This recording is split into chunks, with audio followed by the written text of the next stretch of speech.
Hi மக்களே, இந்த வாரம் சினிமா ரசிகர்களை கவலைக்குள்ளாக்கிய தவிர்க்க முடியாத 2 ஜாம்பவான்களுடைய இழப்பு பற்றி தான் இந்த காணொளியில பார்க்க போறோம். கோட்டா சீனிவாசன் ராவ் தன்னுடைய 83வது வயதில் நேற்றைய நாள் மறைந்த செய்தி கேட்டு பலரும் கவலைக்குள்ளாக்கிய நிலையில் கன்னடத்து பைங்கிலி சரோஜா தேவி தன்னுடைய 87வது வயதில் இன்றைய நாள் காலமாக இருக்கின்றார். சரோஜா தேவி 17 வயதில் கன்னடத்து சினிமாவில் மகாகவி காளிதாசன் படத்தில் அறிமுகமான ஒரு இளம்பெண். தமிழில் நாடோடி மன்னன் மூலமாக எம்ஜிஆர் இணைந்து 22 ஹிட் படங்களை கொடுத்தார். அதன் பின்னர் தமிழ் சினிமாவின் ராணியாகவே மாறினார். தமிழ், கன்னடம், தெலுங்கு, ஹிந்தி என 200க்கும் மேற்பட்ட படங்களை நடித்துள்ளார்.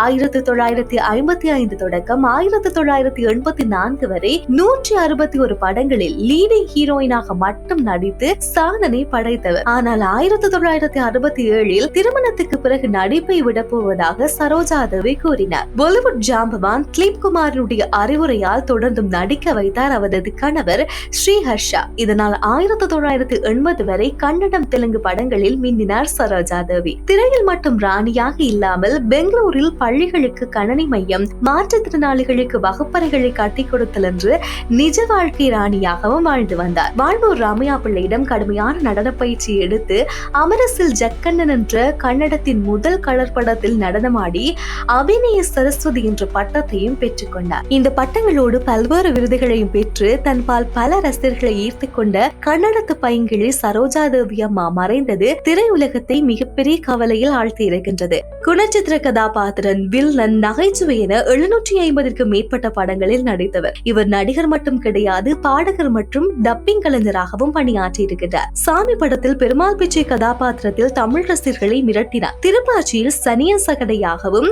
ஆலநாள் அழகராஜாவில் நகைச்சுவை கதாபாத்திரமாகவும் பல முகங்களை காட்டியிருப்பவர். மருத்துவராக வேண்டும் என்று கனவு கண்டு கொண்டிருந்த கோட்டா சீனிவாசன் ராவுக்கு கல்லூரியில் படிக்கும் போது நாடகங்களில் பங்கேற்பதன் மூலமாக நடிப்பின் மீதான ஆர்வம் ஏற்பட்டிருக்கின்றது. அவரது தனித்துவமான குரல், பாவனை மற்றும் மிரட்டலான தோற்றம் வில்லன் மற்றும் குணச்சித்திர வேடங்களுக்கு பொருத்தமாக அமைந்தது. அதனால் தெலுங்கு, தமிழ், ஹிந்தி, கன்னடம் என பல்வேறு மொழிகளில் திரைப்படங்களுக்கான வாய்ப்பு குவிந்தது. சாமி, திருப்பாச்சி போன்ற தமிழ் படங்கள் அவரை ரசிகர்களிடம் மேலும் பிரபலமாக்கியது. நீண்டகாலமாக உடல்நலக் குறைவினால் அவஸ்தைப்பட்டு வந்த சீனிவாசன் ராவ் நேற்றைய தினம் காலமாகியிருந்தார். இந்த செய்தி திரையுலகில் பல பேரையும் அதிர்ச்சிக்கு உள்ளாக்கி இருக்கிறது. இவர்களை பற்றிய உங்களுடைய கருத்து என்ன? இவர்கள் நடித்ததில் எந்த கதாபாத்திரம் உங்களுக்கு அதிகமாக பிடிக்கும் என்பதை மறக்காம கமெண்ட்ல சொல்லுங்க. இப்படி சுவாரஸ்யமான சினிமா தகவல்களை தெரிந்து கொள்ள சேனலை மறக்காம சப்ஸ்கிரைப் செய்யுங்க.